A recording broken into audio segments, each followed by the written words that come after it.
Once, long ago, there was a problem collecting the bodies of the unclaimed, those who had died with no family nor loved ones to collect them, or the bodies of cruel criminals who weren't allowed to be buried with their victims. But fortunately, to deal with these issue, the Ville family offered their own family cemetery to act as the final resting place for them. Here, if you read the gravestones, you may notice that a lot of them don't even have a name. You will find entire rows just marked with a single date and the name infant, deceased on the day they were born, not even given a chance to be given a name. Some of these graves are marked with the name of someone and infant, those who died in childbirth, buried together. These graves are usually the quietest ones. A short life and a violent end, true, but at least they usually don't live their entire lives bringing pain to others. Other graves are left nameless because they hold criminals in life who remain criminals in death, not worth the bare amount of respect of even having a name after death. Their crimes carved into the tombstone, leaving only a legacy of pain long after their deaths. The trouble with that is, by doing that, the souls cannot rest in that soil. When most people think about cemeteries being haunted, the next question is usually why? With the exception of mass graves built over battlefields, most people aren't killed where they are buried. However, in the Crooked Cemetery, the criminals were all executed in creative ways dictated by the Count de Ville. His favorite way of executing criminals is to sew the bodies of their victims to the criminals and bury them together under the ground. If the criminal was still alive, then too bad for them.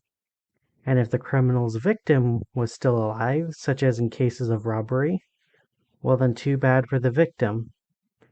The Count de Ville only believed in punishing the wicked. If that meant punishing the innocent along with the wicked, that was a sacrifice he was willing to make. The Count de Ville often said it was better to torch 99 innocent people if it meant that even one wicked person was caught. You may notice that some of the tombstones have bells attached to them. That is a holdover from the olden days when getting buried alive was likely to happen by mistake. If you were buried alive by mistake, you could ring the bell and get attention. Nowadays, the bells aren't rung by the living. If you hear these bells ringing, they are trying to get you over the grave. When they smell your breath, when they feel your warmth, when they hear your scream, when they see your shock, and when they taste your blood, they will tear you into the dirt with them. You will not escape, and your death will come far too slowly. If you see a grave with a bell that is ringing, don't step on it. They will take you down with them. Despite Count de Ville's best efforts, not all of the bodies in the cemetery have a grave. Those who are unlucky enough not to have a resting place work in service to the sexton of the cemetery. The older the body, the more decayed it grows. The oldest ones are struggling skeletons. You may see them in the distance, weeding the graves, planting flowers, and lighting death lanterns. Their roles are essential to the Crooked Cemetery, indentured servitude beyond death. Even if you run across one, they're not going to hurt you. You're not their role. Some bodies, however, are fresher and are fit for physical fitness. From a distance, they may look human, but if you get closer, you will see sickly skin, starved frame, and steel spades. They are commonly called the grave diggers. They dig the newest graves in the Crooked Cemetery. They lay the headstones and they carve them. They don't rest, they don't tire, they don't slow, and they don't spare anyone. If you interfere with their work, they will not hesitate to kill. So leave the gravedigger to their grim duty. The ones you should be afraid of are the beings called jackals. They are the ones who seek to dig up the dead. Each one looks different, but you will know that they are a jackal from the way they dig into the graves with their bare hands. The jackals crave meat and they are starving. Very few creatures live on this island, so the main source of meat for these scavengers lie in the graves themselves. The jackals will eat the meat of the dead and will occasionally even attack the gravediggers if they are desperate. And they are always hungry and never far from desperate. Remember, when in the crooked cemetery, to avoid the jackals. If they are willing to spend hours digging into the grave just for a few scraps of rotten flesh, what are they willing to do to get something fresh? The greatest danger of the crooked cemetery is a being that is rarely seen by anyone. The sexton of the cemetery and the maestro of the mausoleum, Severus Maximus, the knave of torches, the red right hand of the Count de Ville. He serves his master fully and without hesitation. Even when Count de Ville ordered Maximus to sew a dead body onto his own back, Maximus did not hesitate. Even when the Count brought the dead body back to ravenous life, Maximus continued to serve his master. Now he wears a dark cloak and carries a large staff, and underneath his cloak is a rotting, hungry body attached to his back. It hungers often and he feeds it often, taking the best cuts of meat from the bodies that pass through on their way to the cemetery. He is rarely seen in the cemetery, so it is best to avoid him. He hungers, and he has two mouths to feed. If you do make it through the crooked cemetery, the only way out is through Maestro Maximus's Mausoleum. The structure is 3 stories tall, and it is the hardest maze in all of the grounds. It is the home of the sexton, and he spends most of his time there. He prepares bodies there, he eats there, he sleeps there, and he is constantly opening and closing doors. Fortunately, he doesn't have the best of memories, so he will sometimes remember to lock doors and other times completely forget. This may work to your advantage and allow you to find a quicker way through the mausoleum maze, but more often than not, it will make things more difficult for you. Some said it would be best to get the sexton's keys from him. That may be possible, but when it isn't held by Severus, it is held by the corpse that is sewn onto its back. If you are brave enough to approach a body of death and rip a ring of keys from a hungry dead man, are you foolish enough to try? The first floor of the mausoleum is where the best bodies are kept. Those who the sexton wants to keep. You will find corpses caged up and left to rot in the open air.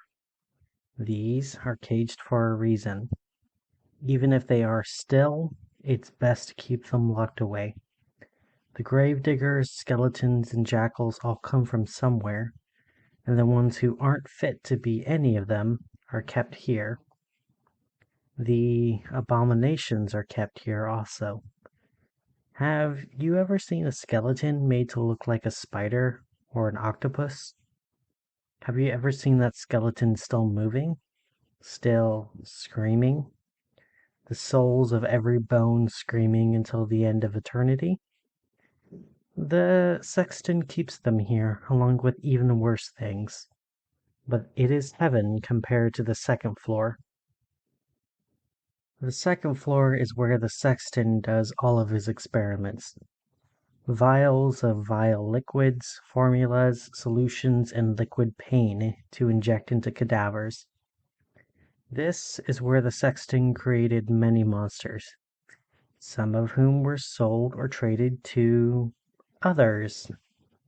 The very best ones were provided to his master. This area is dangerous because half-finished creatures, dangerous machines, and caustic chemicals are all on this floor. Here you will find heinous workplace violations that would cause any safe inspector to combust just from seeing them. You may find the Maestro's minions and his own personal projects. He doesn't distinguish between them. The Maestro is just as likely to use personnel as his projects. It isn't unheard of for him to order an orderly to pick up a serum, only for him to immediately inject the serum into the orderly who brought the serum to him. While the Maestro is loyal to his master, he has no loyalty nor mercy for any who serve him. The Maestro also treats his projects as underlings. In one of the labs, you will find a surgical machine that greatly resembles a spider dangling from the ceiling with 8 arms. This abomination of science crawls from lab to lab, eager for surgeries to perform. It will not wait for a patient to be unconscious before working on the body. It doesn't even have the patience for patients. If it finds anybody, living or dead, other than the Maestro himself, it will immediately start performing surgery. This augmenting arachnid has unique tools that will not be found outside of the mausoleum. It includes scalpels, syringes, stethoscopes, sutures, and scapula that seek, search, and sever the soul. Through this unholy tool, the Maestro has the ability to harm the soul while leaving the flesh whole. Removing living souls from human bodies and leaving it in dead flesh, bottling human spirit, confining consciousness inside of objects, or preserving memories within manuscripts, all of which are within the power of the augmenting arachnid who scuttles along in these labs. If you are cautious and careful, you may escape it. You may even get lucky enough to grab one of its tools. Though, what use would you have for an object that can affect the soul and leave the flesh alone?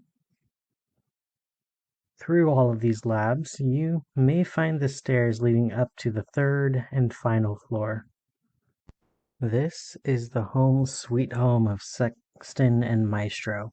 Here you will find paintings that observe you, furniture that still screams, cryptic curios that have no use, that no one knows about, and the kitchen. The beast on his back needs to be fed flesh often, so don't go sneaking into the pantry. The foods there will not appeal to your palate. And he returns there often, so don't stay long if you are unlucky enough to be stuck in the kitchen. You may also find other rooms where he spends his time, such as his bedroom, dressing room, and drawing room. But if you idle and detour to explore the other rooms, you only leave yourself more vulnerable. The drawing room is one of the quietest areas of the entire mausoleum. No one is allowed in the drawing room except for the Maestro of the mausoleum, so no one knows what is in there. Since no one knows what is in there, there may be nothing in there. The dressing room is where he keeps all of his blood-stained clothes. There's many areas to hide within, but there is only one entrance and only one exit, and they are not the same door. So it may be very easy to get lost or even trapped inside the dressing room. As for his bedroom, the less that is said about it, the better. But do consider what a being that willingly creates monsters for someone else does when by himself, when he is free to be at his most monstrous.